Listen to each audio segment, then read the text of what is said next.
오늘 이야기의 주인공은 71세 박경희 씨입니다.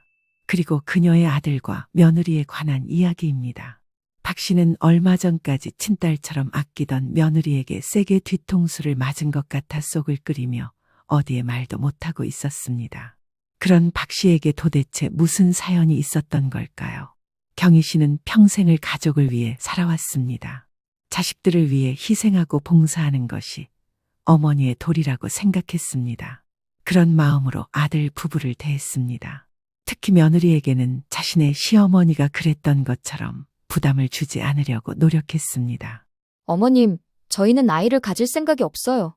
결혼한 지 3년이 지난 어느 날, 며느리 서연이가 조심스럽게 말했을 때도 경희 씨는 크게 동요하지 않았습니다. 물론 손주를 못 볼 수도 있다는 생각에 가슴이 철렁했지만 요즘 세상은 예전과 다르다고 자신을 다독였습니다.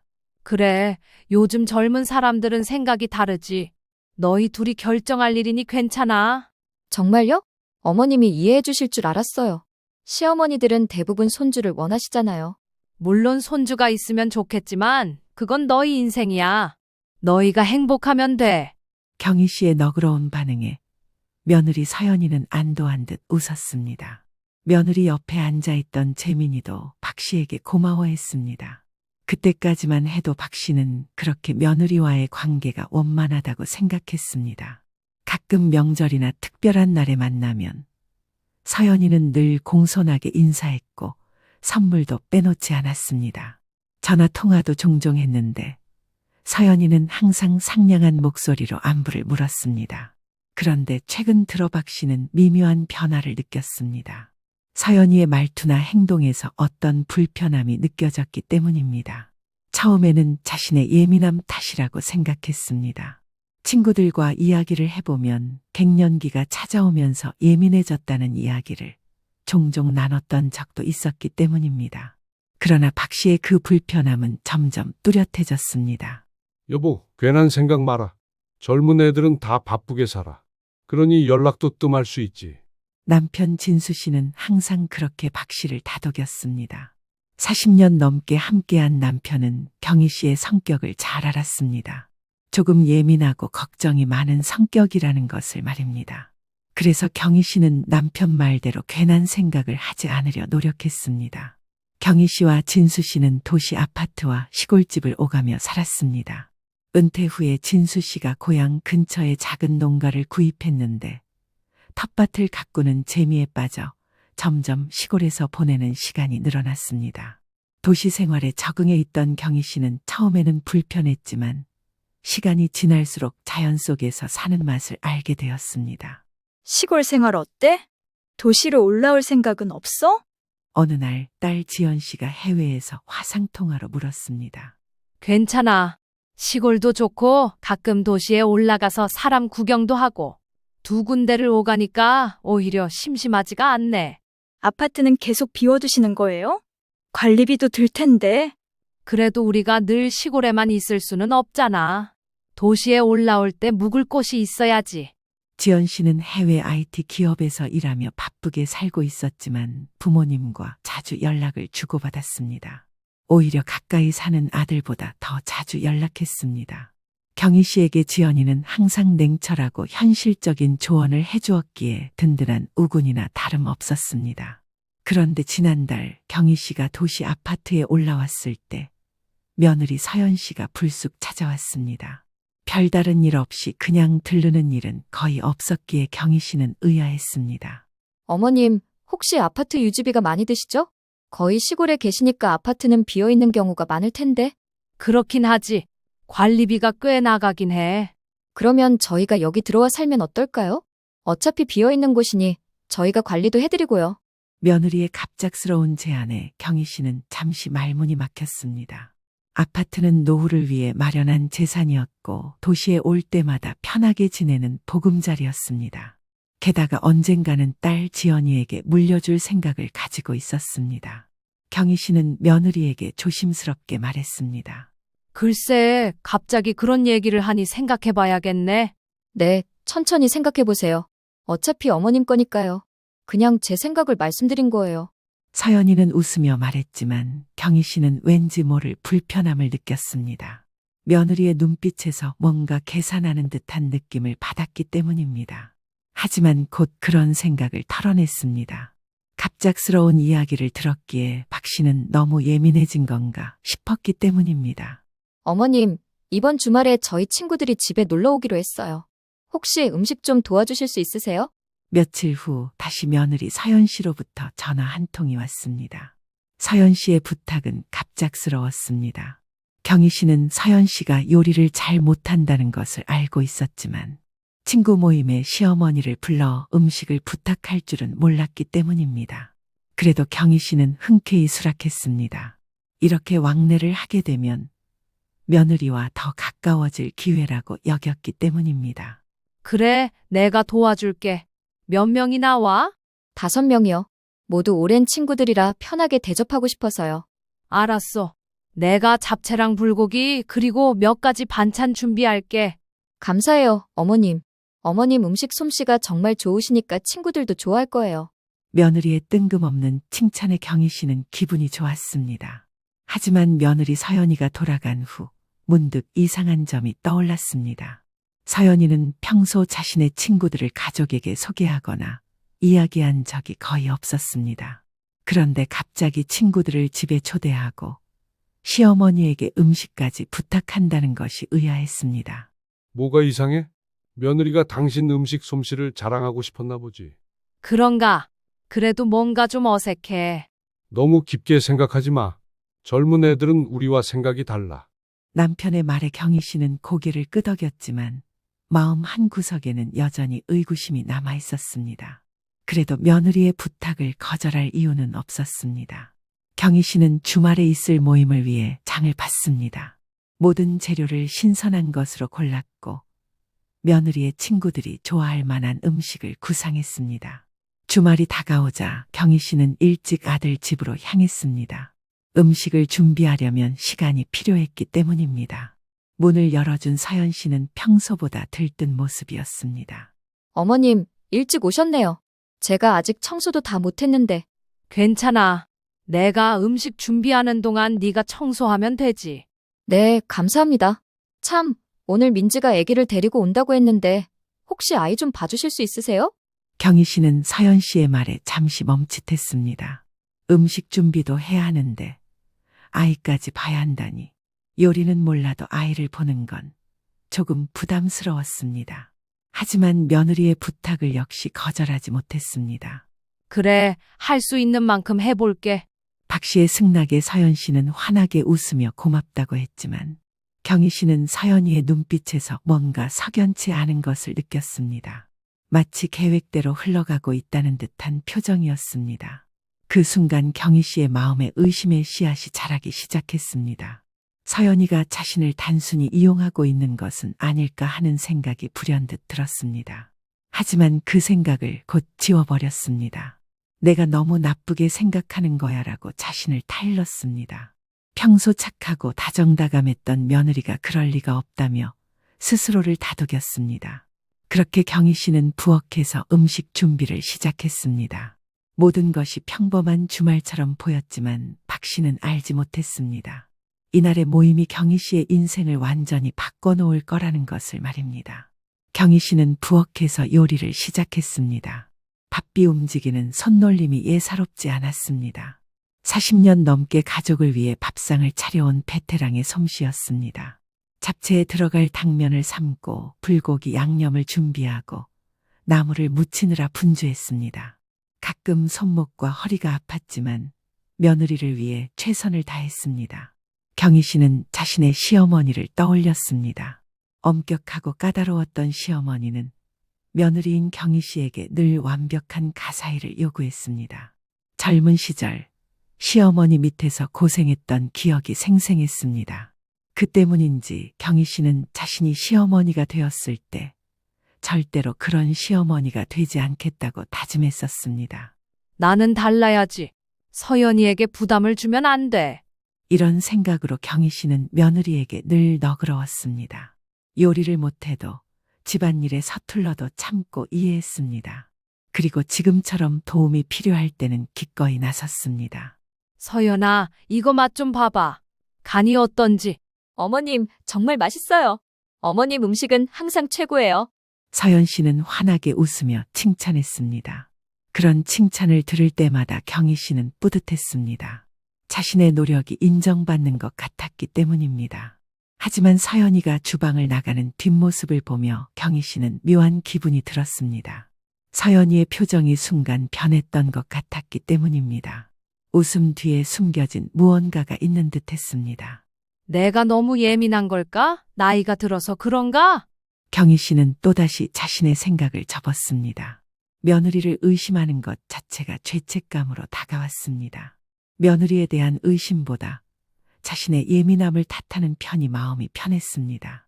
정오쯤 되자 서연이의 친구 한 명이 먼저 도착했습니다. 민지라는 이름의 여성이었는데 아기를 안고 있었습니다. 서연 씨가 말했던 것처럼 민지라는 친구는 아기를 데리고 왔고 경희 씨에게 아이를 맡겼습니다. 아기는 겨우 걸음마를 뗀 여자아이였습니다. 아이고, 이쁜 것. 몇 개월이나 됐어? 며느리의 친구 민지 씨는 경희 씨를 보고 잠시 당황한 듯 했습니다. 서연이가 아는 체 하라며 눈짓을 했고 민지 씨는 어색한 미소를 지으며 15개월 됐다고 대답했습니다.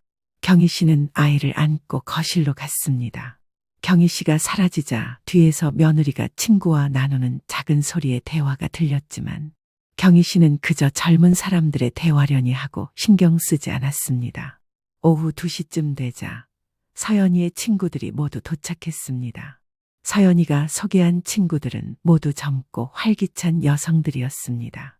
경희 씨는 모두에게 인사를 건넸지만 친구들은 어색하게 인사를 받고 서둘러 거실로 향했습니다.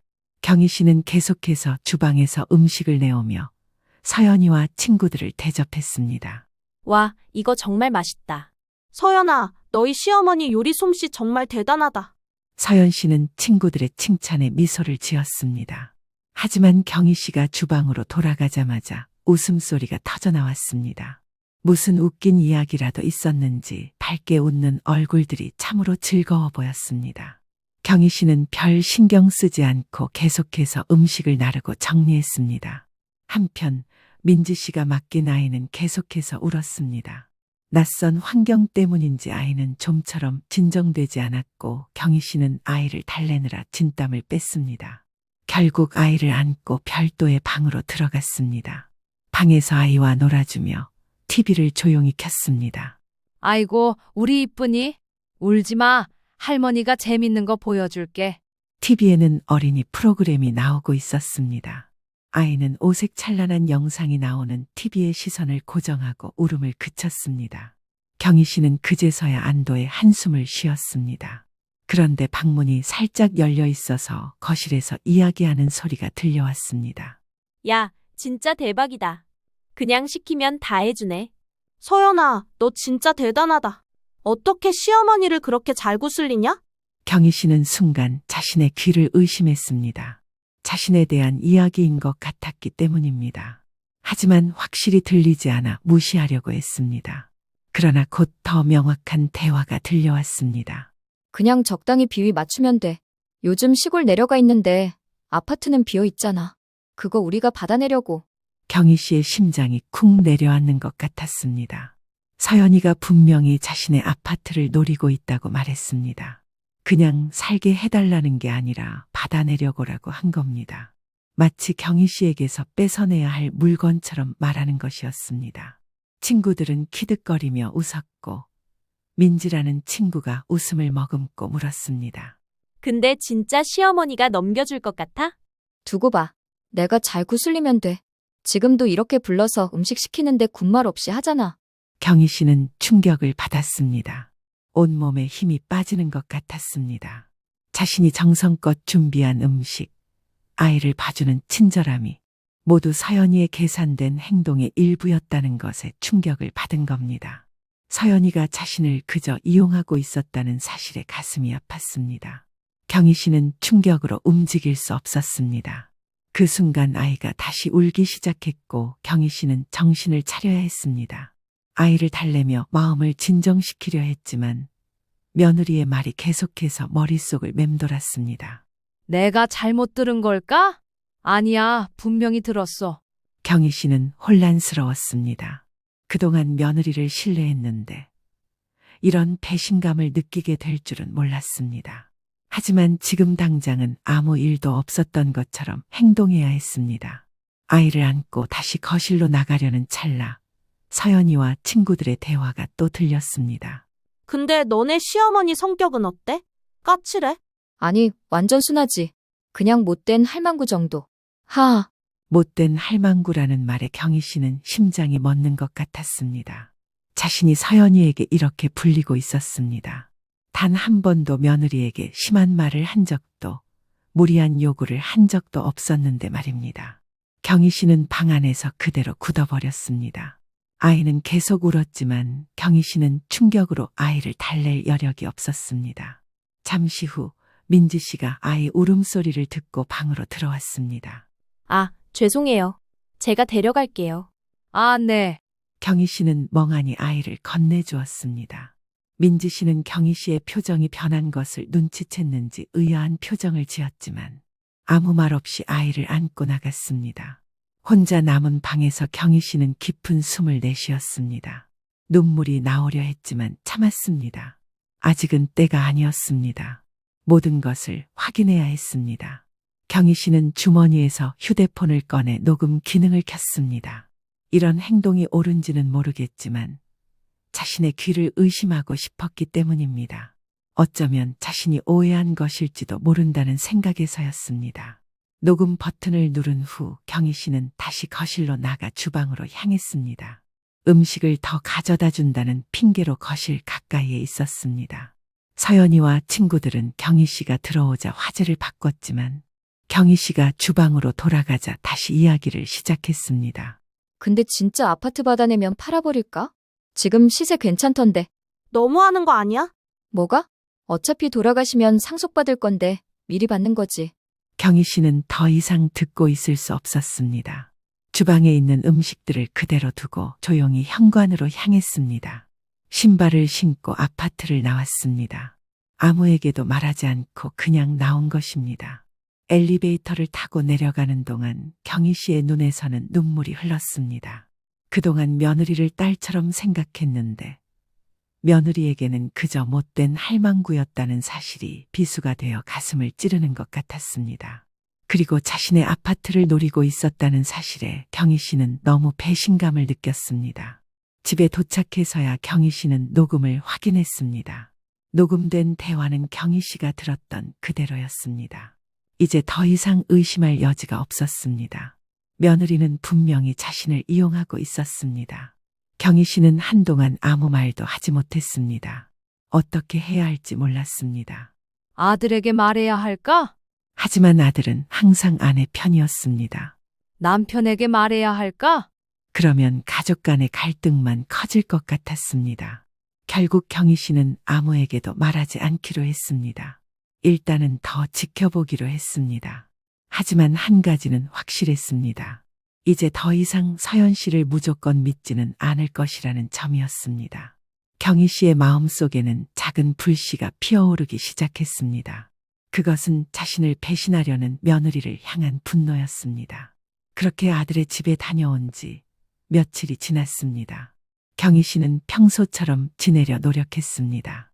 서연 씨에게서 연락이 왔을 때도 아무 일 없었던 것처럼 받았습니다.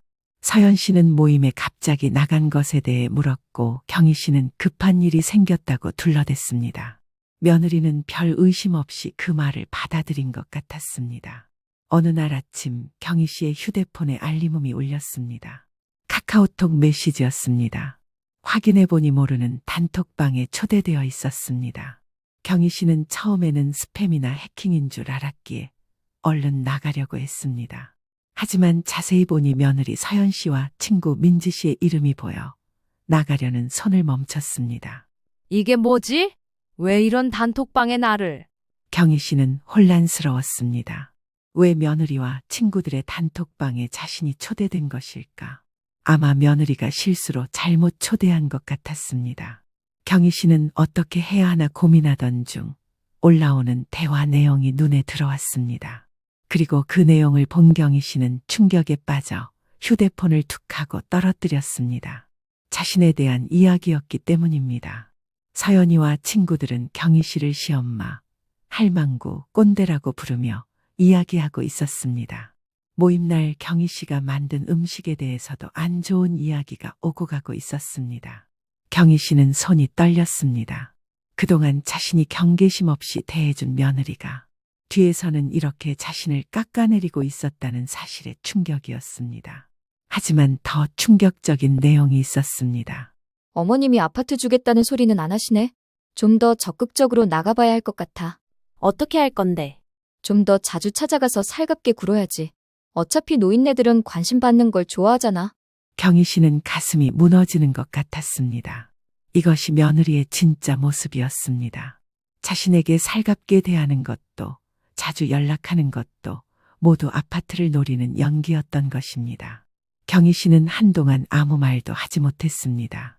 단톡방에서 나가야 할지 아니면 그냥 지켜봐야 할지 고민했습니다. 결국 나가지 않기로 했습니다. 모두가 자신이 단톡방에 있다는 사실을 모르는 것 같았기 때문입니다. 아마도 며느리가 실수로 자신을 초대한 모양이었습니다.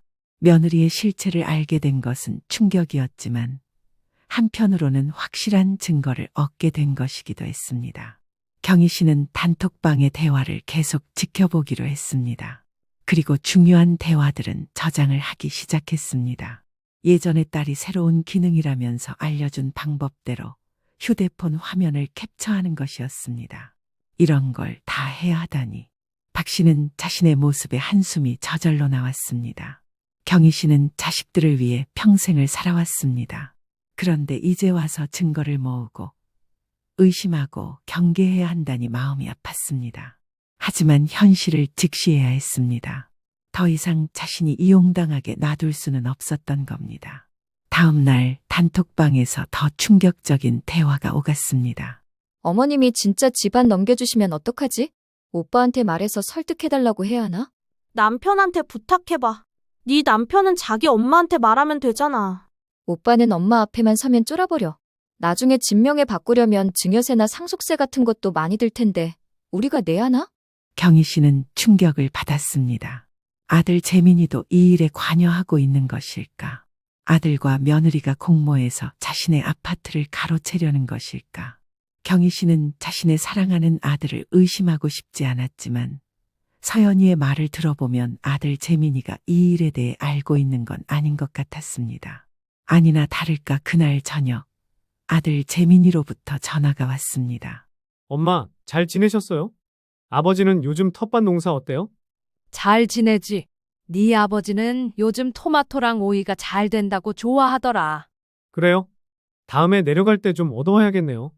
그런데 엄마, 서울 아파트는 어떻게 하실 거예요? 경희 씨는 순간 가슴이 철렁 내려앉았습니다. 하지만 침착하게 대답했습니다. 아파트? 왜? 아니, 요즘 집값이 많이 올랐더라고요. 그래서 어떻게 하실 계획인지 궁금해서요. 아직은 팔 생각 없어. 우리가 서울 올라오면 있을 곳이 필요하잖아. 아, 네. 박 씨의 말에 아들 재민이의 목소리에서 실망감이 느껴졌습니다. 경희 씨는 그제서야 아들도 아내의 말에 넘어간 것 같다는 생각이 들었습니다. 전화를 끊고 나서 경희 씨는 쓸쓸한 마음이 들었습니다. 자식들이 자신의 재산만 바라보고 있다는 것이 너무 서글펐습니다. 일주일 동안 경희 씨는 단톡방의 대화를 지켜보며 모든 증거를 수집했습니다.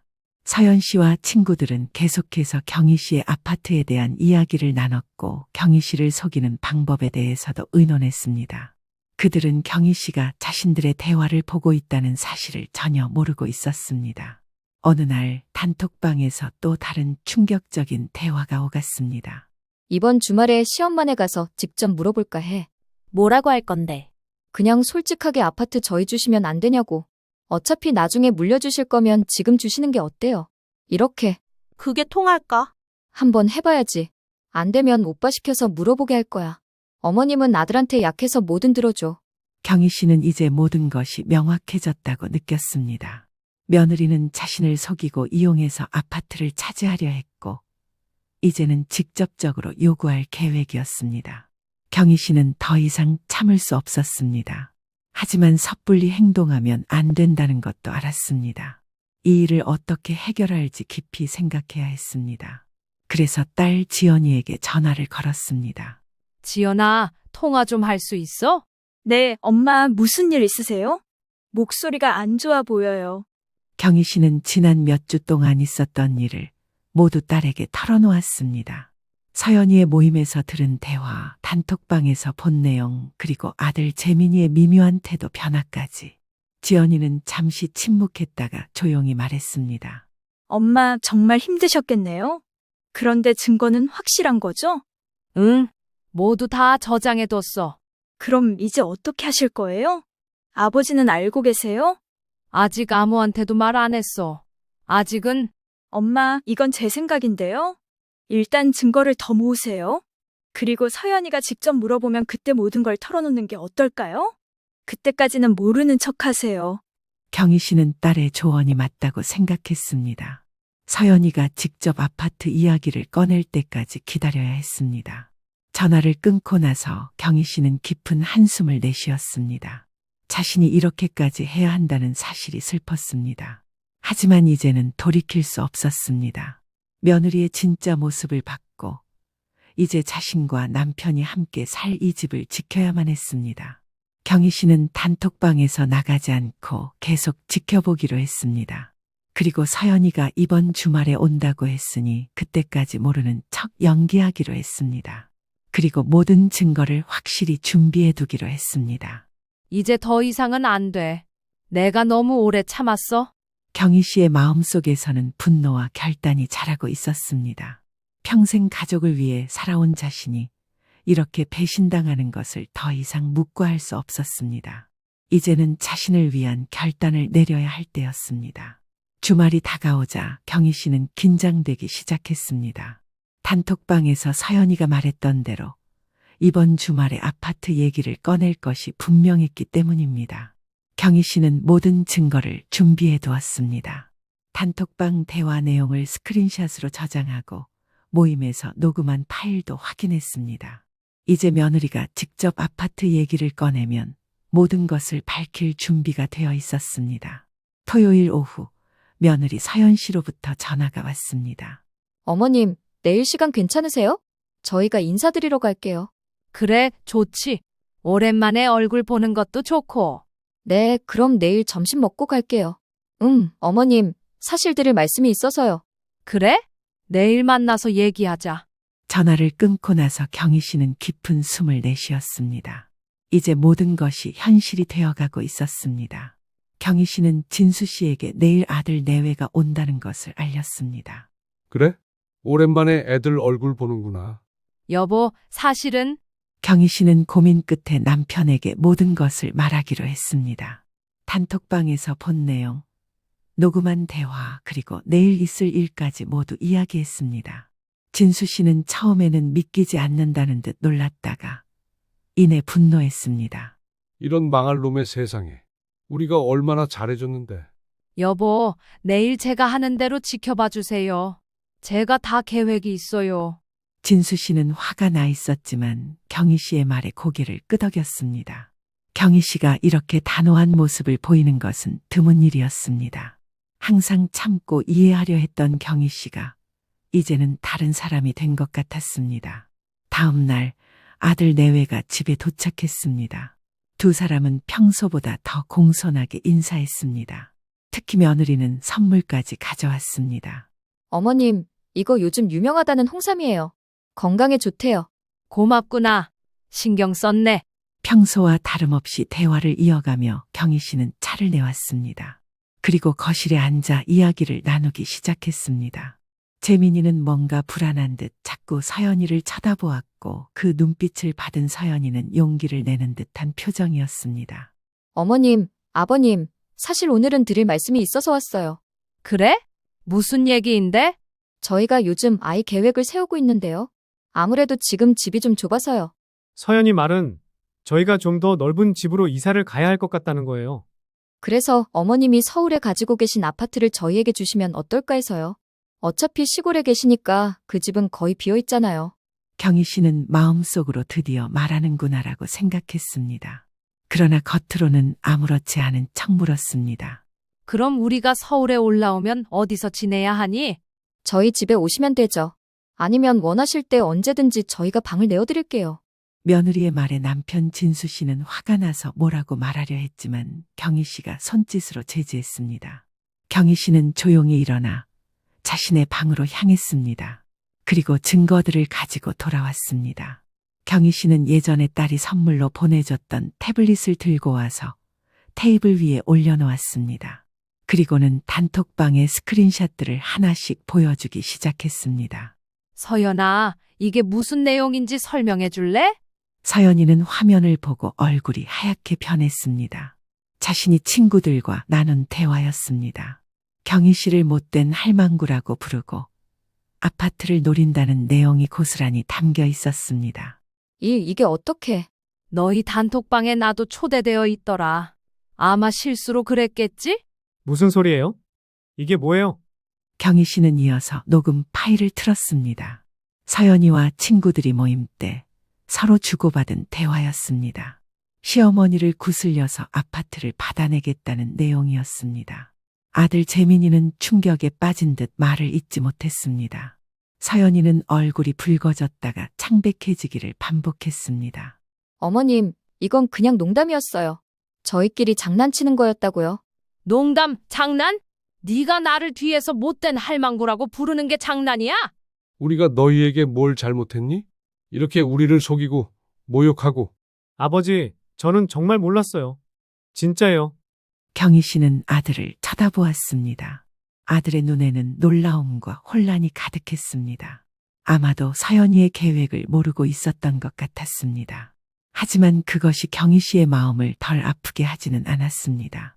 재민아, 네가 정말 몰랐다면 더 기가 막히구나. 네 아내가 네 부모를 이렇게 생각하고 있었는데 넌 전혀 눈치채지 못했다는 거니? 경희 씨의 말에 재민이는 말문이 막힌 듯 고개를 숙였습니다. 서연 씨는 변명을 하려 했지만 명백한 증거 앞에서 할 말이 없었습니다. 사실 이런 말 하기 싫었다. 내가 너희에게 뭘 그리 바랐다고. 그저 정직하게 진심으로 대해주길 바랐을 뿐인데. 경희 씨의 목소리가 떨렸습니다. 하지만 이내 단호한 표정으로 말을 이었습니다. 아파트 얘기는 잊어라. 그 집은 내 거고 내가 필요할 때 쓸 거다. 너희가 원하는 대로 해줄 생각 없어. 어머님, 제가 잘못했어요. 정말 죄송해요. 다시는 이런 일 없을게요. 이제 와서 미안하다고. 너희가 우리를 어떻게 생각했는지 다 드러났는데 무슨 말이 더 필요하냐? 재민이는 눈물을 글썽이며 고개를 들었습니다. 엄마, 정말 죄송해요. 저도 책임이 있어요. 아내의 행동을 제대로 살피지 못했어요. 경희 씨는 아들의 눈물 어린 사과에도 마음이 쉽게 풀리지 않았습니다. 너무 큰 상처를 받았기 때문입니다. 게다가 서연이의 사과가 진심인지도 의심스러웠습니다. 증거가 있으니 어쩔 수 없이 사과하는 것처럼 보였습니다. 나는 이제 더 이상 너희와 관계를 유지하고 싶지 않구나. 엄마, 그게 무슨 말씀이세요? 이렇게 배신당하고 이용당했는데 어떻게 예전처럼 지낼 수 있겠니? 내가 너희를 볼 때마다 이 일이 생각날 거야. 나도 같은 생각이다. 이런 식으로 우리를 대하는 사람들과는 더 이상 관계를 유지할 수 없다. 경희 씨의 말에 며느리 서연 씨는 무릎을 꿇고 용서를 빌었습니다. 자신의 잘못을 인정하고 다시는 그런 일이 없을 거라고 약속했습니다. 재민이도 어머니의 손을 잡고 울며 사과했습니다. 엄마, 제발요. 저희를 떠나지 마세요. 저희가 다 고칠게요. 경희 씨는 아들의 손을 잡았다가 천천히 놓았습니다. 그리고 조용히 말했습니다. 내가 널 낳고 키울 때 이렇게 될 줄은 몰랐다. 내 아들이 이렇게 나를 실망시킬 줄은. 눈물이 경희 씨의 뺨을 타고 흘렀습니다. 그러나 그것은 슬픔의 눈물이라기보다는 결단의 눈물이었습니다. 난 너희가 진심으로 반성하고 있는지 모르겠다. 서연이의 태도를 보면 그저 들켜서 미안한 것 같은데. 아니에요, 어머님. 정말 제가 잘못했어요. 제발 용서해 주세요. 용서는 시간이 지나야 할 수 있을지도 모르겠다. 하지만 지금은 너희와 거리를 두고 싶어. 재민이와 서연이는 계속해서 용서를 빌었지만 경희 씨의 결심은 확고했습니다. 그리고 한 가지 더 결정을 내렸습니다. 그리고 내가 줬던 돈, 결혼할 때 보태준 전세금, 너희한테 지원해준 모든 걸 돌려받을 거야. 엄마, 그건 왜 못 주니? 그 돈은 내가 너희를 믿고 빌려준 거였어. 이제 그 믿음이 깨졌으니 돌려받는 게 맞지. 재민이와 며느리는 서로를 바라보았습니다. 그들에게 그 돈을 당장 마련하는 것은 쉽지 않을 터였습니다. 한 달 안에 돌려줘. 그리고 그때까지 우리에게 연락하지 마라. 진수 씨의 말에 아들 내외는 할 말을 잃었습니다. 그들은 고개를 숙인 채 일어났습니다.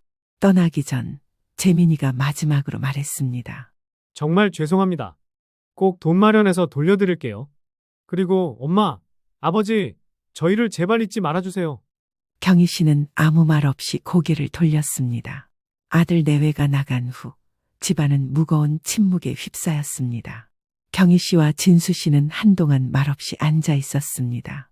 괜찮아? 아니, 하나도 괜찮지 않아. 하지만 이렇게 하는 게 맞는 것 같아. 그래, 당신 결정이 옳다고 생각해. 우리가 이용당하고 무시당할 필요는 없어. 경희 씨는 남편의 손을 꼭 잡았습니다. 가슴이 아팠지만 한편으로는 홀가분한 느낌도 들었습니다. 이제 더 이상 거짓된 관계에 매여 있지 않아도 된다는 해방감이었습니다. 그날 밤 경희 씨는 딸 지연이에게 전화를 걸었습니다. 경희 씨는 모든 일을 이야기하고 나서 딸의 조언을 구했습니다. 엄마 정말 힘드셨겠네요. 하지만 저는 엄마 결정이 옳다고 생각해요. 자존심을 지키는 게 중요해요.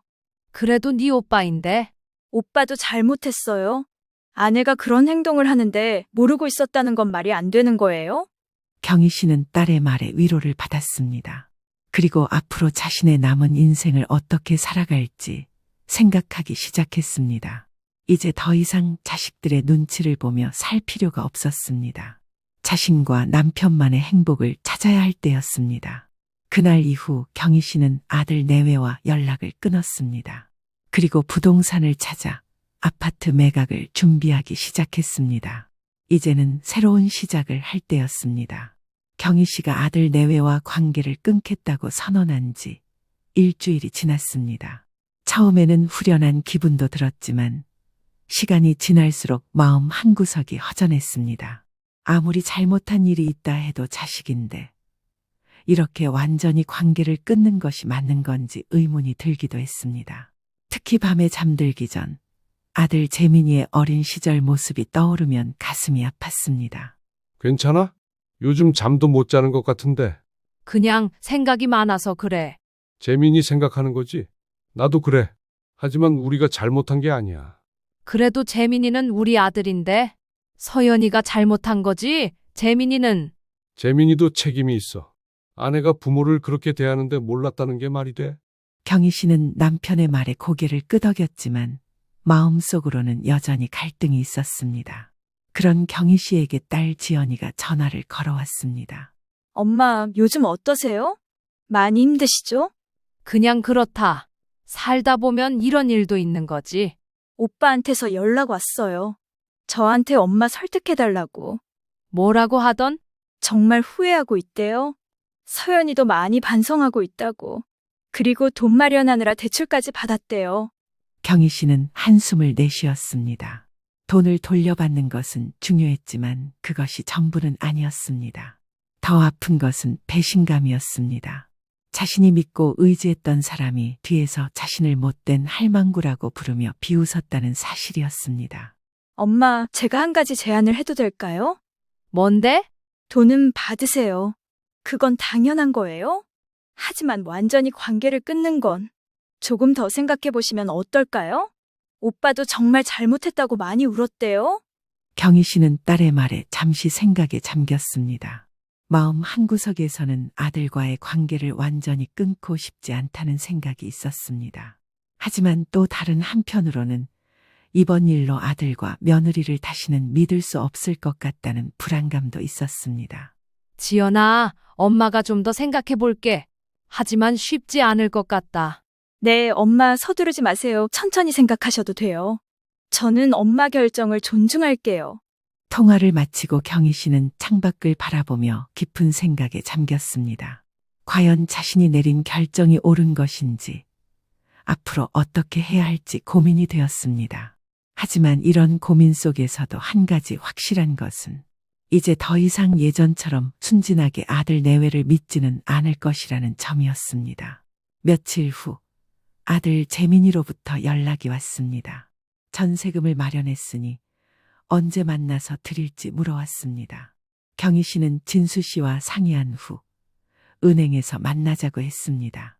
감정적인 만남보다는 공식적인 자리에서 깔끔하게 정리하고 싶었기 때문입니다. 약속한 날 경희 씨 부부는 시간에 맞춰 은행에 도착했습니다. 은행 입구를 바라보니 아들 부부가 이미 와서 기다리고 있었습니다. 두 사람 모두 안색이 좋지 않았고 특히 며느리 서연 씨는 많이 수척해 보였습니다. 어머니, 아버지. 들어왔구나. 돈은 다 준비했니? 네, 다 마련했어요. 대출 받고 회사에서 선지급도 받고. 경희 씨는 재민이의 말에 아무 대답도 하지 않았습니다. 그저 조용히 진행하기를 원했습니다. 재민이는 서류를 내밀었고 경희 씨 부부는 확인 후 사인을 했습니다. 모든 절차가 끝나자 어색한 침묵이 흘렀습니다. 어머님, 정말 죄송합니다. 제가 얼마나 큰 잘못을 했는지 이제야 깨달았어요. 경희 씨는 서연이를 쳐다보았습니다. 진심으로 뉘우치는 표정이었지만 경희 씨의 마음은 쉽게 열리지 않았습니다. 너무 큰 상처를 받았기 때문입니다. 그래, 알았다. 어머니, 저희가 정말 잘못했어요. 제발 한 번만 더 기회를 주세요. 다시는 이런 일 없을 거예요. 이미 다 끝난 얘기다. 우리는 이제 아파트도 팔고 시골로 완전히 내려갈 생각이다. 남편 진수 씨의 말에 아들 부부는 놀란 표정을 지었습니다. 아파트를 정말로 팔 줄은 몰랐던 모양입니다. 아파트를요? 그럼 서울에 오시면 어디서? 우리 걱정은 하지 마. 우리 살 길은 우리가 알아서 찾을게. 경희 씨의 단호한 태도에 재민이와 서연이는 더 이상 말을 잇지 못했습니다. 은행 업무가 모두 끝나자 경희 씨와 진수 씨는 일어났습니다. 어머니, 아버지. 정말 이대로 헤어지는 건가요? 경희 씨는 잠시 아들을 바라보았습니다. 아들의 눈에는 간절함이 가득했습니다. 경희 씨의 마음이 잠시 흔들렸지만 이내 단단해졌습니다. 시간이 지나봐야 알겠지. 지금은 우리가 정리할 게 있으니까. 그렇게 말하고 경희 씨와 진수 씨는 은행을 나왔습니다. 뒤에서 아들의 흐느끼는 소리가 들렸지만 돌아보지 않았습니다. 지금은 자신들의 상처를 치유하는 시간이 필요했습니다. 이후 경희 씨는 아파트 매각을 진행했습니다. 부동산에 내놓자 생각보다 빨리 매수자가 나타났습니다. 아파트 값이 오른 덕분에 좋은 가격에 팔 수 있었습니다. 그 돈으로 경희 씨는 시골집 근처에 작은 아파트를 하나 더 마련했습니다. 앞으로는 시골집과 그 아파트를 오가며 살기로 결정한 겁니다. 이제 우리끼리 편하게 살 수 있겠네. 그래. 이제 우리 인생을 살자. 너무 자식 생각에 매여 살지 말고. 경희 씨는 남편의 말에 고개를 끄덕였습니다. 하지만 여전히 마음 한구석에는 아들에 대한 그리움이 있었습니다. 사건이 있었는지 6개월이란 시간이 지났습니다. 경희 씨와 진수 씨는 완전히 시골로 내려와 살게 되었습니다. 새로 산 아파트는 가끔 도시에 올라갈 때 쓰거나 딸 지연이가 한국에 올 때 사용하기로 했습니다. 시골 생활은 생각보다 평화로웠습니다. 텃밭을 가꾸고 동네 노인회에서 활동도 하면서 새로운 삶에 적응해가고 있었습니다. 그러던 어느 날 경희 씨의 생일이었습니다. 아침부터 딸 지연이로부터 화상통화가 왔고 친구들도 축하 전화를 해왔습니다. 그런데 오후가 되자 문 밖에서 누군가 노크하는 소리가 들렸습니다. 누구지? 오늘 누가 온다고 한 사람이 있었나? 아니, 없었는데. 진수 씨가 문을 열자 그 앞에 아들 부부가 서 있었습니다. 재민이는 꽃다발을 들고 있었고 서연이는 케이크를 들고 있었습니다. 어머니, 생신 축하드려요. 경희 씨는 놀라서 말을 잇지 못했습니다. 6개월 동안 아들 내외와 연락을 하지 않았는데 갑자기 찾아온 것이었습니다. 너희들 어떻게 여기를? 지연이한테 주소 물어봤어요. 어머니 생신인데 축하드리고 싶었습니다. 경희 씨는 잠시 망설이다가 두 사람을 안으로 들였습니다. 거실에 앉자 어색한 침묵이 흘렀습니다. 아무도 먼저 말을 꺼내지 못했습니다. 그리고 그 침묵을 깬 건 다름 아닌 며느리 서연 씨였습니다. 어머님, 정말 죄송합니다. 이렇게 갑자기 찾아와서. 괜찮다. 어머니, 아버지, 저희가 요즘 많이 달라졌어요. 서연이도 많이 반성하고 저도 많이 생각했어요. 저희가 얼마나 어리석었는지 깨달았습니다. 네, 어머님, 제가 정말 잘못했어요. 그동안 너무 이기적으로 살았던 것 같아요. 어머님께 그런 상처를 드려서 정말 죄송합니다. 경희 씨는 며느리의 얼굴을 자세히 살펴보았습니다. 6개월 전과는 다른 모습이었습니다. 진심으로 반성하는 기색이 역력했습니다. 하지만 경희 씨는 여전히 조심스러웠습니다. 한 번 무너진 신뢰는 쉽게 회복되지 않았기 때문입니다. 그래, 알았다. 너희도 많이 힘들었겠구나. 어머니, 저희 다시 관계를 회복할 수 없을까요? 너무 그리웠어요. 경희 씨는 아들의 말에 마음이 흔들렸습니다. 사실 경희 씨도 아들이 그리웠습니다. 하지만 쉽게 용서하기에는 상처가 너무 컸습니다. 재민아, 엄마도 널 많이 생각했다. 하지만 쉽게 예전처럼 될 수는 없을 것 같구나. 알아요, 어머니. 저희가 천천히 노력할게요. 그저 기회만 주세요. 너희가 진심으로 반성했다면 시간을 두고 지켜볼 수는 있겠지. 정말 감사합니다, 아버님. 제가 앞으로 정말 잘할게요. 어머님께도 진심으로 잘못했다고 사과드립니다. 경희 씨는 마음이 복잡했습니다. 한편으로는 자식을 완전히 잃고 싶지 않다는 생각이 들었고 또 한편으로는 또다시 배신당할까봐 두려웠습니다. 하지만 사람은 변할 수 있다는 것을 믿고 싶었습니다. 그래, 우리 천천히 다시 시작해보자. 하지만 다시는 그런 일이 없어야 해. 경희 씨의 말에 재민이와 서연이의 얼굴에 드디어 안도의 미소가 번졌습니다. 그리고 케이크에 촛불을 켜고 경희 씨의 생일을 축하했습니다. 오랜만에 가족이 모여 식사를 했고 이런저런 이야기를 나눴습니다. 서연이는 그동안 직장을 구해서 일을 시작했다고 했고 재민이도 열심히 일하고 있다고 했습니다. 저녁이 되어 아들 내외가 돌아간 후 경희 씨는 현관 앞에 서서 그들의 뒷모습을 바라보았습니다. 그리고 문득 깨달았습니다. 자신이 그동안 너무 자식만 바라보며 살았다는 것을. 이제는 자신과 남편의 행복을 더 중요하게 생각해야 할 때라는 것을. 여보, 나 이제 알겠어. 우리가 너무 자식한테 매여 살았던 것 같아. 그래, 이제는 우리 인생을 살자. 그리고 아들과의 관계도 천천히 쌓아가자. 그러자. 하지만 이번엔 조금 더 현명하게. 경희 씨는 남편의 손을 꼭 잡았습니다. 이제 더 이상 자식 때문에 눈물 흘리지 않겠다고 다짐했습니다. 그리고 남은 인생을 자신과 남편을 위해 살기로 결심했습니다. 아들 내외와의 관계도 천천히 회복해 나갈 것입니다. 하지만 이번에는 더 현명하고 더 단단하게. 경희 씨는 이제 알았습니다. 진정한 행복은 자식에게 매달리는 것이 아니라 자신의 삶을 소중히 여기는 데서 온다는 것을. 그리고 그것이 결국은 자식과의 건강한 관계를 만드는 길이라는 것을 말입니다. 그날 밤 경희 씨는 오랜만에 편안한 마음으로 잠이 들었습니다. 이제 새로운 시작이었습니다. 솔직히 말하면 시어머니가 우리한테 너무 의존적이신 것 같아. 의존적이라니? 우리가 엄마한테 의존하는 거 아니야? 아니야, 시어머니가 우리 없으면 외로워하시잖아. 그래서 손주들 보는 걸 좋아하시는 거고. 그런가? 맞아, 서로 도움이 되는 거지. 그런데 요즘 시어머니가 자꾸 핑계대면서 안 도와주시려고 해. 여보, 어머니한테 말해줘. 우리가 얼마나 힘든지. 그래도 엄마도 힘드시잖아. 어머니가 뭐가 힘들어? 집에서 할 일도 없으시고 시간도 많으시고 우리가 더 힘들어. 오늘 이야기의 주인공은 72세 김순자 씨입니다. 그리고 그녀의 며느리와 손주들에 관한 이야기이죠. 김 씨는 지금 이 순간도 손주들을 돌보고 있었습니다. 아침 일찍부터 저녁 늦게까지 마치 전업 보육교사가 된 것처럼 말이죠. 하지만 처음부터 이랬던 건 아니었습니다. 김 씨는 2년 전 남편을 잃고 혼자 살아가고 있었습니다. 자식은 아들 하나뿐이었고 며느리와의 관계도 나쁘지 않은 편이었습니다. 그저 평범한 72세 과부의 일상이었죠. 연금으로 생활하는 데는 큰 어려움이 없었습니다.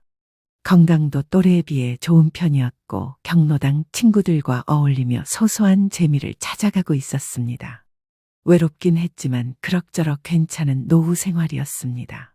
아들 대호는 회사 일로 바쁘지만 한 달에 2~3번은 안부를 확인했고 며느리 미영이도 명절이나 생일 때면 챙겨주는 편이었습니다. 손주들인 9살 예준이와 7살 예린이도 가끔 보면 반가워했습니다. 그런데 6개월 전쯤 며느리에게서 뜻밖의 제안을 받았습니다. 어머니도 혼자 계시기 외로우시죠?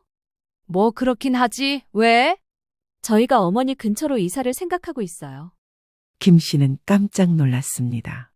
며느리 가족이 사는 곳은 김 씨 집에서 지하철로 40분 정도 걸리는 거리였습니다. 그런데 갑자기 근처로 온다니요. 사실 요즘 아이들 키우는 게 너무 힘들어서요. 맞벌이 하다 보니까 아이들한테 소홀해지는 것 같고. 그래도 갑자기 이사라니 너희들 불편하지 않겠니? 아니에요. 오히려 어머니와 가까이 살면서 아이들이 할머니랑 더 많이 지낼 수 있으면 좋겠어요. 며느리의 말에는 일리가 있었습니다. 손주들을 자주 볼 수 있다는 건 김 씨에게도 나쁘지 않은 일이었죠. 요즘 아이들이 할머니 보고 싶다고 자주 그러거든요.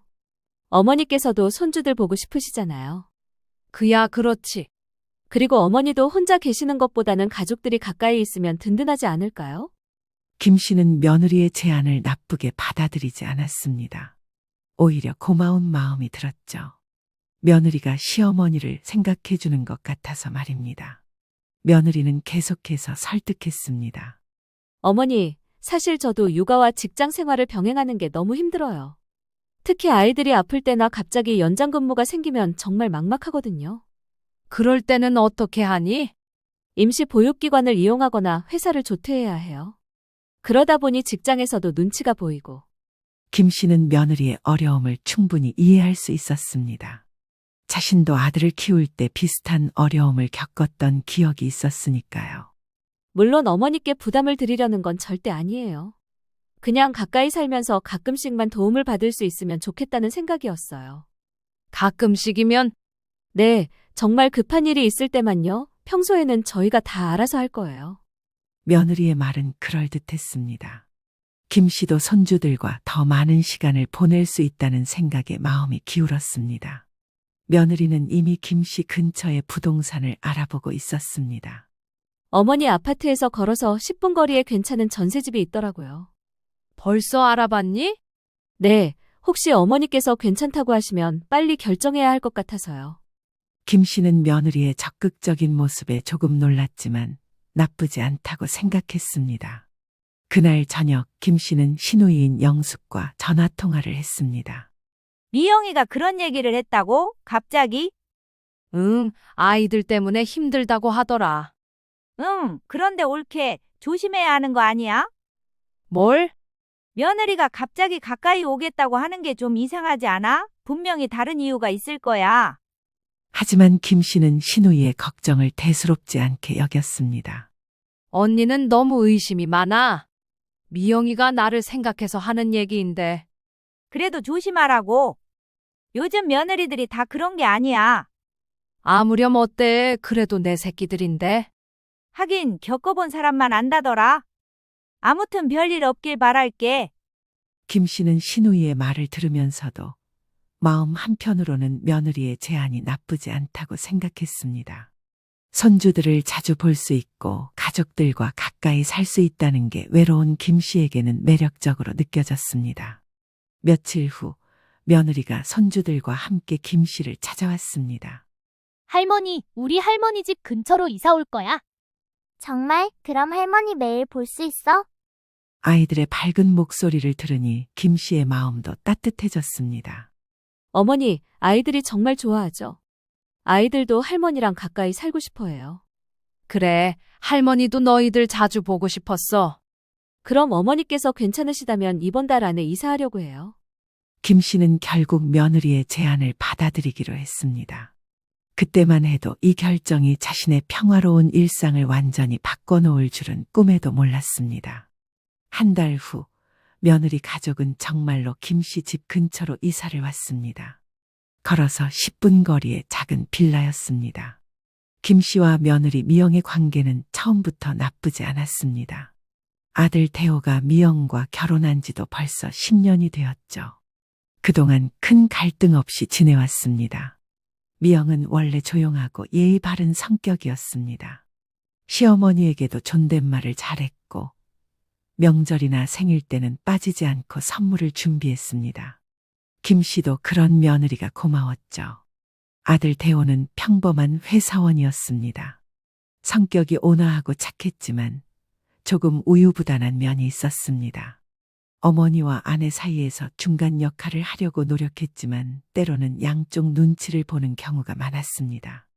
엄마, 미영이가 이사 온다고 하니까 어때요? 좋지. 손주들도 자주 보고.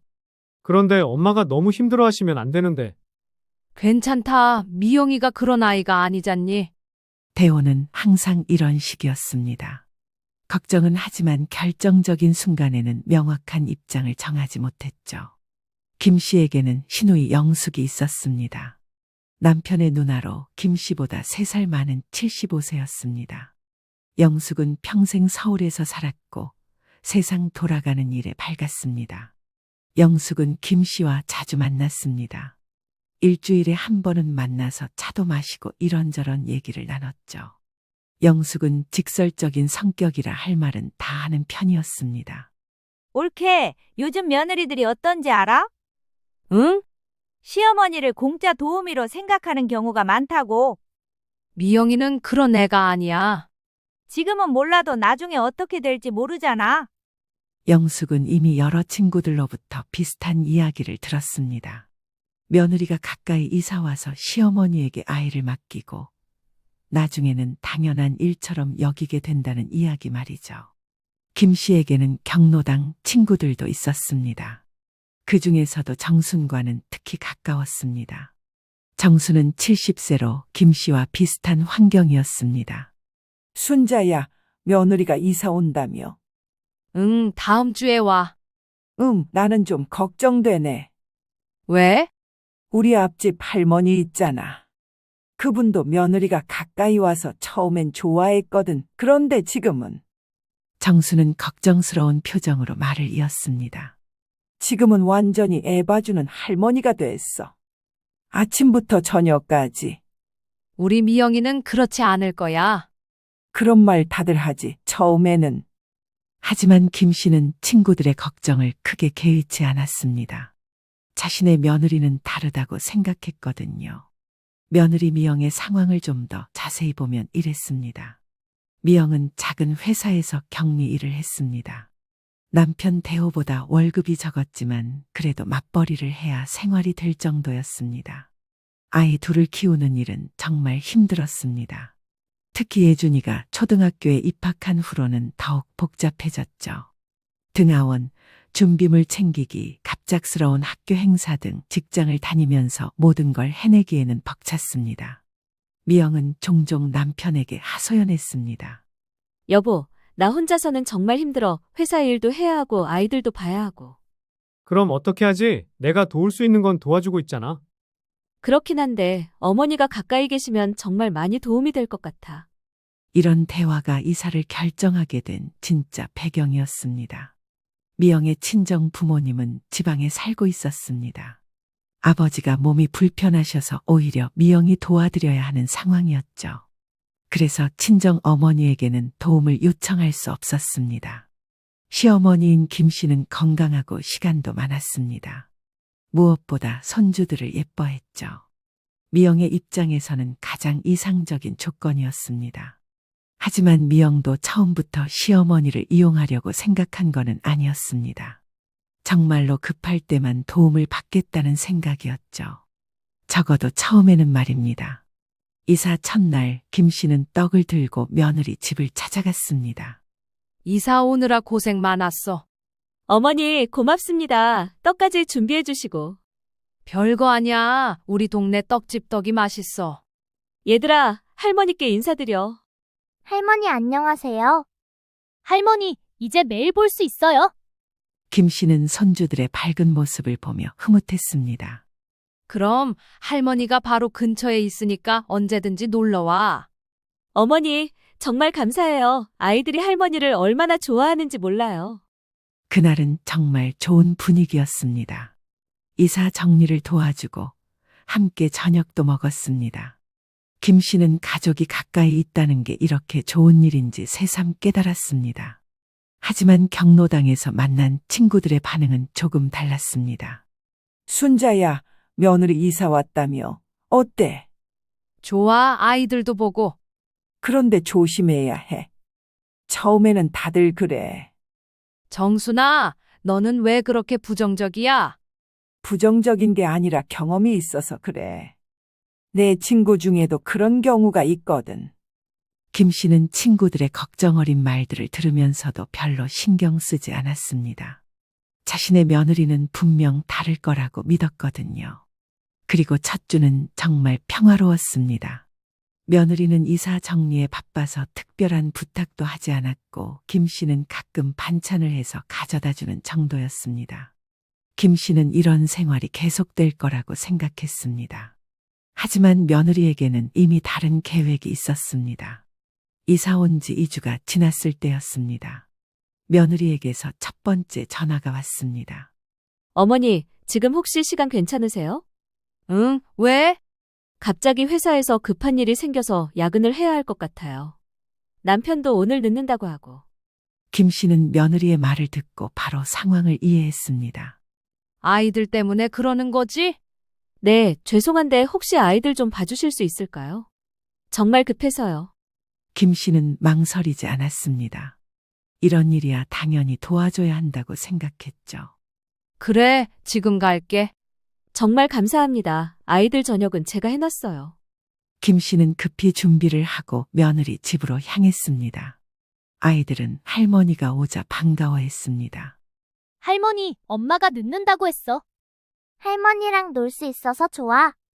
김 씨는 아이들과 함께 저녁을 먹고 숙제도 도와주고 잠자리까지 봐줬습니다. 며느리가 돌아온 건 밤 10시가 넘어서였습니다. 어머니, 정말 고생하셨어요. 어떻게 감사 인사를 드려야 할지. 뭘, 이런 일이야 당연한 거지. 아이들이 할머니랑 있으니까 안심이 되네요. 정말 다행이에요. 김 씨는 며느리의 고마워하는 모습을 보며 뿌듯했습니다. 가족을 도울 수 있다는 게 기뻤죠. 그런데 그 다음 주 또 전화가 왔습니다. 어머니, 또 죄송한 부탁이 있어서요. 무슨 일이야? 대호 씨가 갑자기 출장을 가게 됐어요. 1박 2일인데 혹시 내일 아이들 좀 봐주실 수 있나요? 김 씨는 이번에도 흔쾌히 승낙했습니다. 아들의 출장이라면 어쩔 수 없는 일이었죠. 하지만 시누이 영숙은 조금 다른 생각이었습니다. 김 씨가 며느리 이야기를 하자 고개를 갸웃했습니다. 벌써 두 번째야? 응, 그런데 뭐 어쩔 수 없는 일이잖아. 옳게. 처음에는 다 그래. 정말 급한 일부터 시작하는 거야. 언니는 왜 그렇게 부정적으로 생각해? 부정적인 게 아니라 경험상 그렇다는 거야. 처음엔 정말 급한 일만 부탁하다가 점점 늘어나게 되어 있어. 김 씨는 시누이의 말을 그저 기우라고 생각했습니다. 자신의 며느리는 그런 사람이 아니라고 믿었거든요. 그런데 정말로 부탁이 늘어나기 시작했습니다. 3주째에는 며느리가 직접 찾아왔습니다.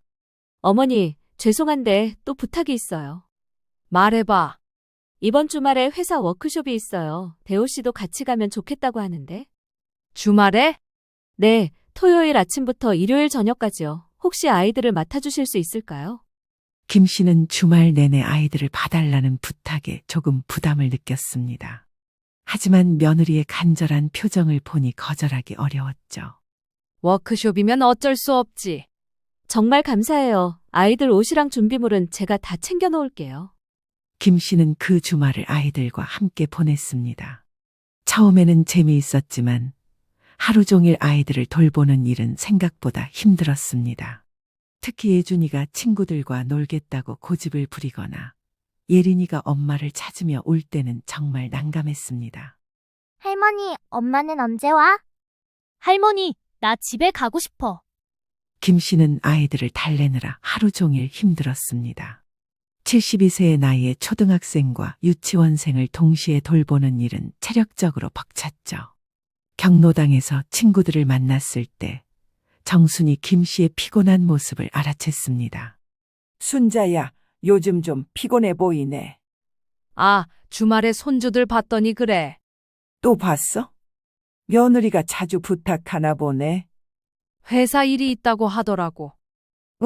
순자야, 내가 뭐라고 했는지 기억하지? 뭘? 처음에는 다 정말 급한 일부터 시작한다고 했잖아. 그런데 점점 늘어나게 되어 있다고. 김 씨는 친구의 말에 조금 신경이 쓰였지만 아직은 괜찮다고 생각했습니다.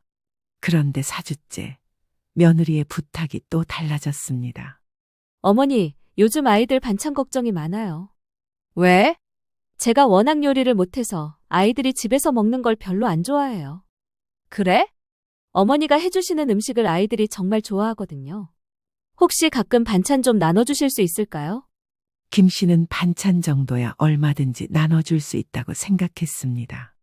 그럼 내가 할 때 조금씩 더해서 가져다 줄게. 정말 감사해요. 아이들이 할머니 음식을 얼마나 좋아하는지 몰라요. 김 씨는 그때부터 반찬을 더 많이 만들어서 며느리 집에 가져다 주기 시작했습니다. 처음에는 일주일에 2번 정도였는데 점점 자주 가져다 주게 되었습니다. 며느리는 매번 고마워했습니다. 어머니, 이 나물 어떻게 만드세요? 비법이 있나요? 별거 아냐. 그냥 정성껏 하는 거지. 아이들이 어머니 음식만 먹겠다고 해요. 저는 정말 요리 재능이 없나 봐요. 김 씨는 며느리가 자신의 요리를 좋아해 주는 게 기뻤습니다. 하지만 조금씩 부담이 되기 시작했죠. 반찬을 만들 때마다 며느리 집까지 생각해야 했고 장을 볼 때도 양을 늘려서 사야 했습니다. 그리고 무엇보다 며느리 집에 가져다 주는 일이 점점 잦아졌습니다. 5주째에는 아예 며느리가 이런 제안을 했습니다. 어머니, 혹시 제가 재료비를 드릴 테니까 저희 집 반찬도 같이 해주시면 안 될까요? 재료비까지 받을 건 없어. 아니에요. 어머니가 해주시는 게 얼마나 고마운 일인데요. 재료비는 당연히 제가 드려야죠. 김 씨는 며느리의 정중한 부탁을 거절하기 어려웠습니다. 게다가 재료비까지 주겠다고 하니 나쁠 게 없다고 생각했죠. 하지만 시누이 영숙은 이 이야기를 듣고 크게 걱정했습니다. 옳게, 그건 아니야. 며느리 집 반찬까지 해주면 안 돼? 왜? 재료비도 준다는데. 재료비 문제가 아니야. 일단 시작하면 끝이 없어. 나중에는 당연한 일로 여기게 돼. 그래도 손주들이 좋아하는데. 손주들 핑계대지 마. 며느리가 편하려고 하는 거야. 하지만 김 씨는 여전히 시누이의 걱정을 대수롭지 않게 여겼습니다. 가족끼리 이 정도 도움은 당연하다고 생각했거든요. 그런데 며느리의 부탁은 여기서 끝나지 않았습니다. 이사 온 지 2달이 지나자 며느리의 부탁은 이제 일상이 되어버렸습니다. 김 씨의 하루는 완전히 달라져 있었죠. 아침 7시 김 씨의 휴대폰이 울렸습니다. 어머니, 죄송해요. 예준이가 갑자기 열이 나서 학교를 못 가게 됐어요. 아이고, 많이 아파? 38도 정도 나와요. 그런데 저는 오늘 중요한 회의가 있어서 혹시 와서 봐주실 수 있나요?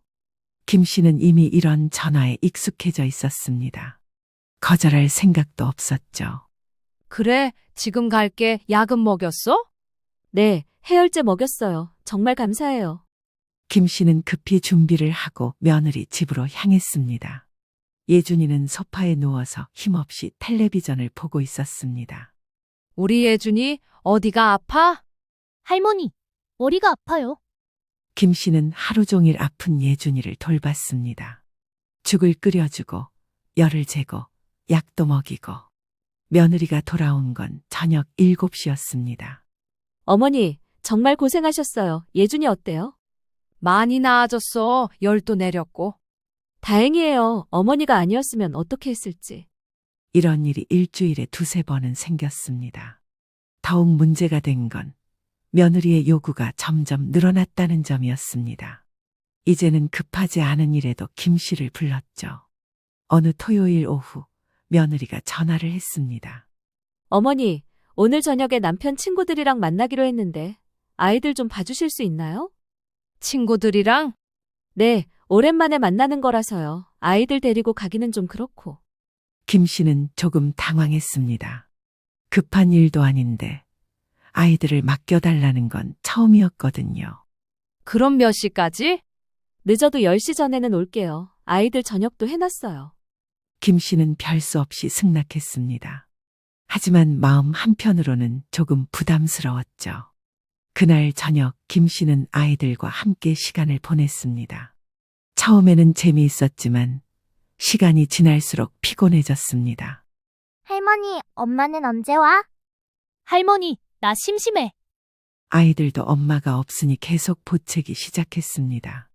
김 씨는 아이들을 달래느라 힘들었죠. 며느리가 돌아온 건 밤 11시가 넘어서였습니다. 어머니, 죄송해요. 시간이 좀 늦어졌네요. 아이들이 엄마를 많이 기다렸어. 죄송해요. 다음엔 더 일찍 올게요. 하지만 다음 주에도 비슷한 일이 반복됐습니다. 이번에는 며느리 친구들과 만나겠다고 했죠. 김 씨의 개인 시간은 점점 줄어들었습니다. 경로당에 가는 것도 며느리 일정을 확인하고 가야 했고 친구들과의 약속도 자주 취소해야 했습니다. 어느 날 시누이 영숙이 김 씨 집을 찾아왔습니다. 옳게, 요즘 얼굴을 보기 힘드네. 미영이가 자꾸 부탁해서. 또 이번엔 무슨 일이야? 그냥 이런저런 일들이 있어. 솔직히 말해봐. 힘들지? 김 씨는 잠시 망설였습니다. 힘들긴 했지만 가족 일인데 뭐라고 할 수도 없었거든요. 조금 그래도 손주들 일인데 뭐. 손주들 일이라고 해서 네가 다 떠안을 필요는 없어. 며느리가 너무 의존하는 거 아니야? 그런 건 아닌 것 같은데. 냉정하게 생각해봐. 며느리가 올케를 어떻게 생각하고 있는 것 같아? 김 씨는 시누이의 말에 조금 생각해 볼 필요가 있다고 느꼈습니다. 며칠 후 더 충격적인 일이 있었습니다. 며느리가 갑자기 김 씨에게 집안일까지 부탁한 거였습니다. 어머니, 죄송한 부탁이 있어요. 뭔데? 요즘 회사 일이 너무 바빠서 집안 정리가 안 되고 있어요. 혹시 가끔 와서 청소 좀 도와주실 수 있나요? 김 씨는 깜짝 놀랐습니다. 육아는 그렇다 쳐도 집안일까지 해달라는 건 예상하지 못했거든요. 청소를? 네, 큰 청소 말고 간단한 거라도요. 어머니가 워낙 깔끔하게 잘하시잖아요. 그게 물론 부담스러우시면 안 하셔도 돼요. 그냥 여쭤본 거예요. 며느리는 이렇게 말했지만 목소리에는 기대감이 가득했습니다. 김 씨는 거절하기 어려운 분위기를 느꼈죠. 그럼 가끔씩은? 정말 감사해요. 일주일에 한 번만 와주셔도 정말 큰 도움이 될 거예요. 김 씨는 그렇게 며느리 집 청소까지 맡게 되었습니다. 일주일에 한 번이라고 했지만 며느리는 점점 자주 부탁했죠. 빨래도 도와달라고 하고 화장실 청소도 부탁하고 김 씨는 어느새 며느리 집의 가정부가 된 것 같았습니다. 경로당 친구들이 김 씨의 변화를 알아챘습니다. 순자야, 요즘 많이 바빠 보이네. 응? 며느리 일 때문이지. 내가 뭐라고 했는지 기억하지? 알아. 이제라도 선을 그어야 해. 안 그러면 나중에 더 힘들어져. 하지만 김 씨는 이미 며느리의 요구를 거절하기 어려운 상황이 되어 있었습니다. 며느리도 이제는 김 씨의 도움을 당연하게 여기는 것 같았죠. 어느 날 김 씨가 허리가 아파서 며느리에게 말했습니다. 미영아, 오늘은 허리가 너무 아파서. 어머니, 그러시면 안 되는데요. 오늘 정말 중요한 미팅이 있어서 아이들을 못 봐요. 그래도 어머니가 안 도와주시면 정말 큰일 나요. 제발 부탁드려요.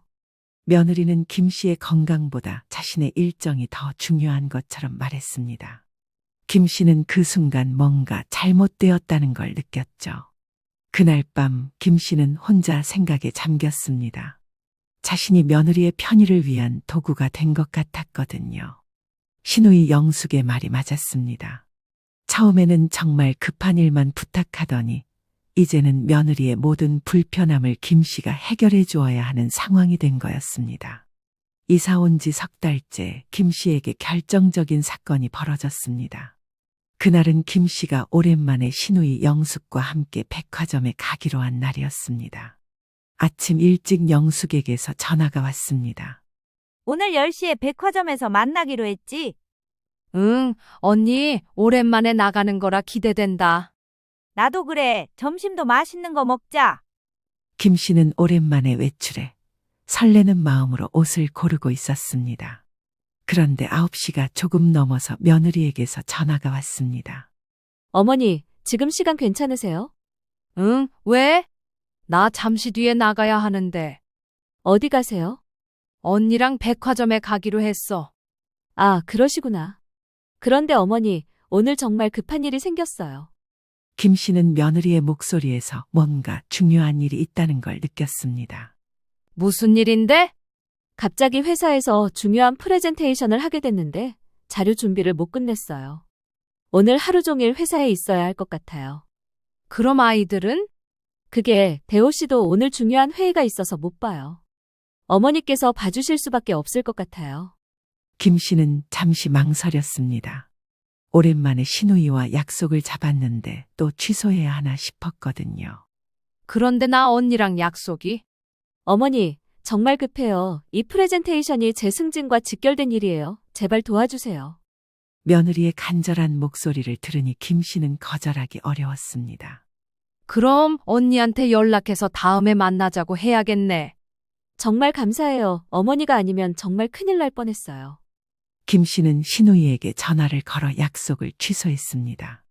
또 며느리 때문이야? 응, 급한 일이 생겼다고 하네.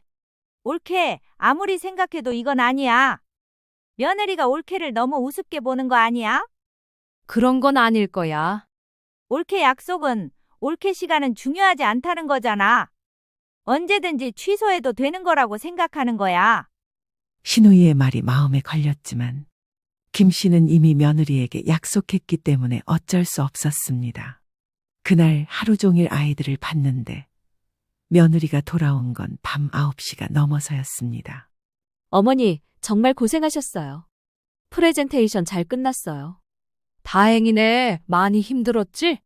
네, 그런데 어머니 덕분에 집중할 수 있었어요.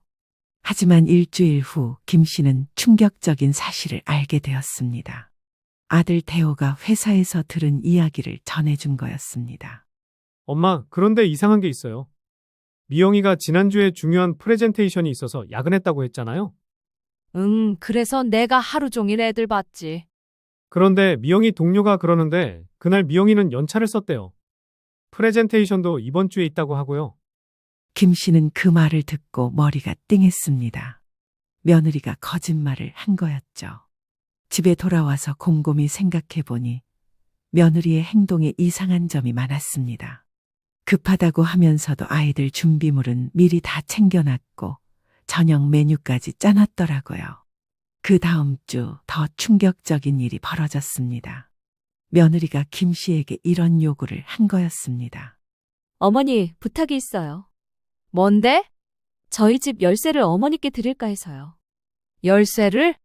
네, 어머니께서 자주 오시잖아요. 매번 문 열어드리기도 그렇고 어머니께서 먼저 와서 아이들 돌봐주실 때도 있고요.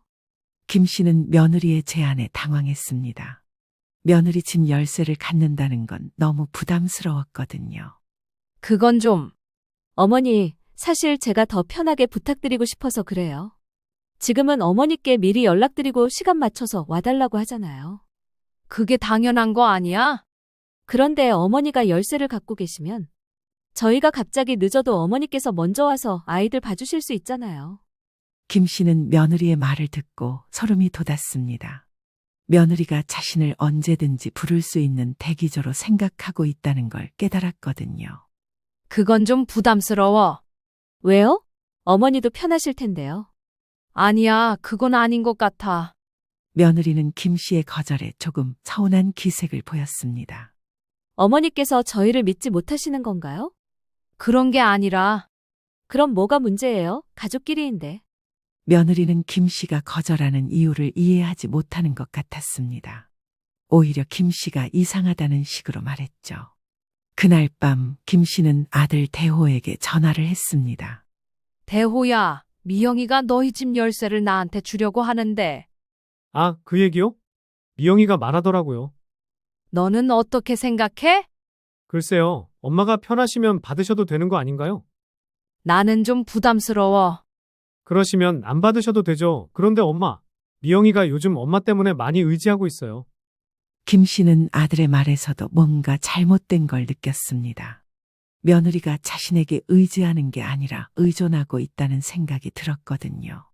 며칠 후 며느리는 다른 방식으로 김 씨를 압박했습니다. 어머니, 아이들이 할머니 집에서 자고 싶다고 해요. 우리 집에서 네, 할머니랑 같이 자면 재미있을 것 같다고 하네요. 가끔씩이면 그런데 제가 생각해보니까 아이들이 어머니 집에서 자면 저희도 좀 늦게 들어갈 수 있을 것 같아요. 늦게?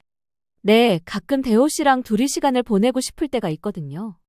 아이들 때문에 그동안 못했던 일들도 하고요. 김 씨는 며느리의 진짜 의도를 알 수 있었습니다.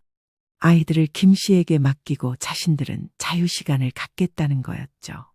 그건 좀 힘들 것 같아. 왜요? 아이들도 좋아하는데요. 나이가 있다 보니까 밤에 아이들까지 보기는. 어머니, 그럼 낮에는 봐주시면서 밤에는 안 된다는 거예요? 며느리의 말투가 조금 날카로워졌습니다. 김 씨는 며느리가 자신의 거절을 못마땅해 한다는 걸 느꼈죠. 솔직히 말씀드리면 어머니께서 아이들을 정말 예뻐하신다고 생각했는데. 예뻐하지. 그럼 왜 같이 있는 시간을 늘리는 걸 싫어하세요? 며느리는 김 씨가 손주들을 사랑하지 않는다는 식으로 몰아갔습니다. 김 씨는 그 순간 정말 화가 났습니다. 내가 언제 싫어한다고 했니? 그럼 뭐가 문제예요? 다른 할머니들은 손주들이랑 같이 있는 걸 좋아하던데요. 김 씨는 며느리가 자신을 다른 할머니들과 비교하는 것도 기분 나빴습니다. 마치 자신이 정상적이지 않은 할머니라는 식으로 말하는 것 같았거든요. 그날 밤 김 씨는 잠을 이루지 못했습니다. 며느리의 요구가 점점 도를 넘고 있다는 생각이 들었거든요. 이제는 김 씨의 생활을 완전히 통제하려 한다는 느낌까지 들었습니다. 며느리와의 갈등이 심해진 후 김 씨의 몸에 이상 신호가 나타나기 시작했습니다. 혈압이 올라가고 밤에 잠도 제대로 못 자고 어깨와 허리가 계속 아팠습니다. 어느 날 아침 김 씨는 어지러움을 느끼며 겨우 일어났습니다. 거울을 보니 얼굴이 많이 수척해져 있었죠. 그런데도 며느리에게서는 변함없이 전화가 왔습니다. 어머니, 오늘 예린이 학예회가 있는데 저는 못 가겠어요. 대신 가주실 수 있나요? 나는 오늘 몸이 좀. 어머니, 예린이가 얼마나 기대하고 있는지 아세요? 할머니라도 가주셔야 해요. 김 씨는 아픈 몸을 이끌고 손녀의 학예회에 갔습니다. 다른 할머니들과 앉아 있으면서도 마음이 편하지 않았죠. 학예회가 끝난 후 다른 할머니 한 분이 김 씨에게 말을 걸었습니다. 할머니, 많이 피곤해 보이시네요. 괜찮으세요? 아, 네, 요즘 좀 바빠서요. 손주 보느라 힘드시죠? 저도 그래요. 요즘 젊은 부모들이 할머니한테 너무 의존하는 경우가 많아요. 그 할머니의 말이 김 씨의 마음에 깊이 와닿았습니다. 저는 일주일에 이틀만 봐줘요. 그 이상은 제가 감당이 안 되더라고요. 일주일에 이틀만요? 네, 처음에는 며느리가 매일 맡기려고 했는데 제가 선을 그었어요. 우리도 우리 생활이 있잖아요.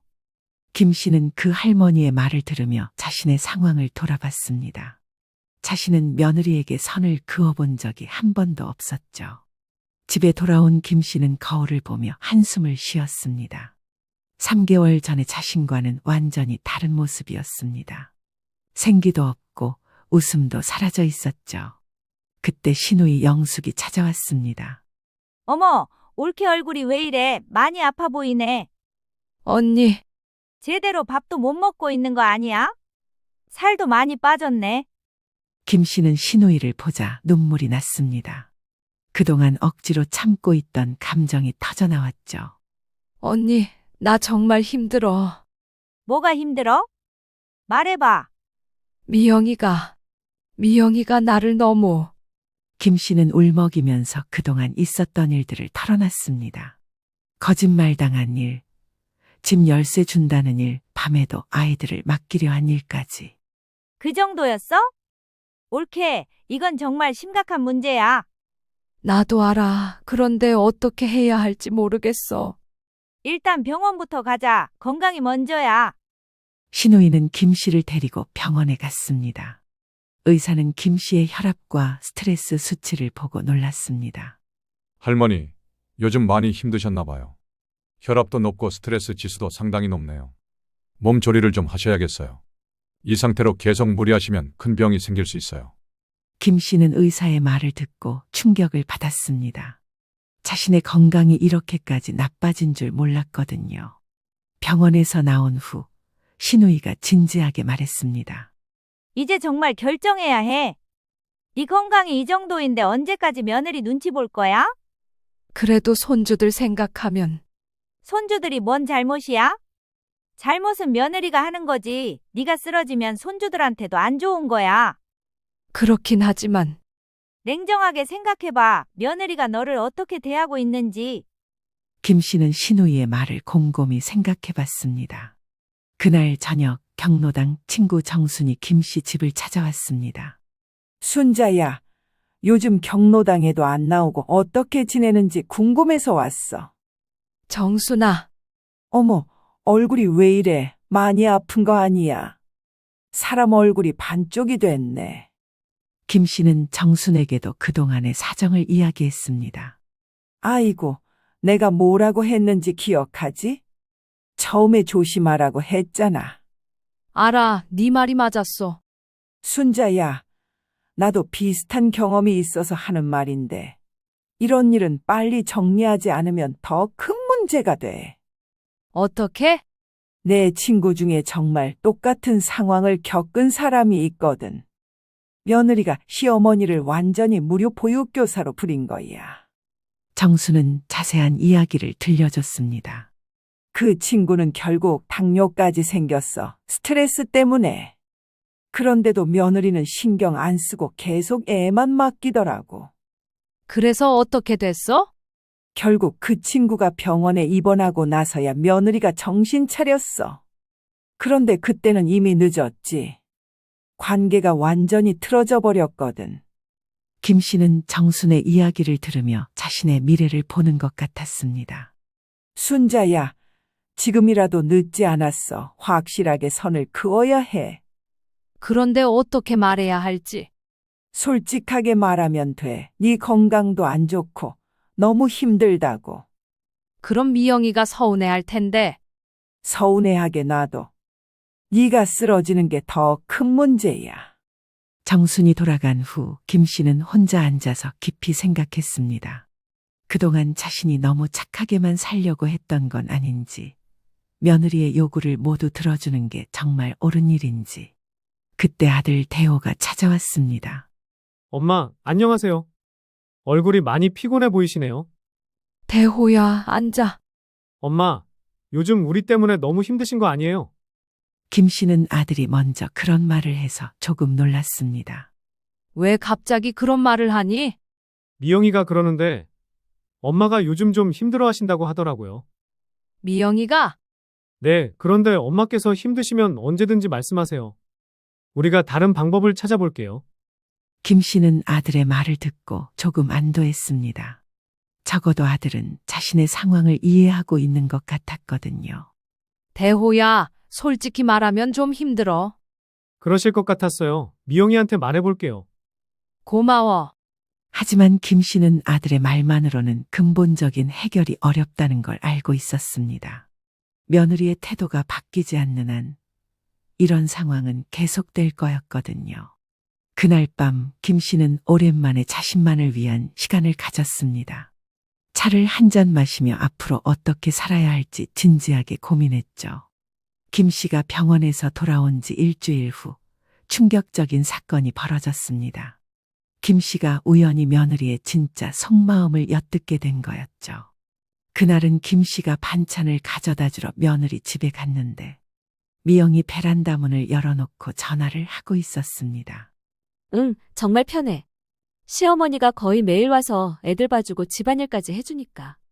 김 씨는 그 말을 듣고 손을 멈췄습니다. 아니야, 돈은 한 푼도 안 들어.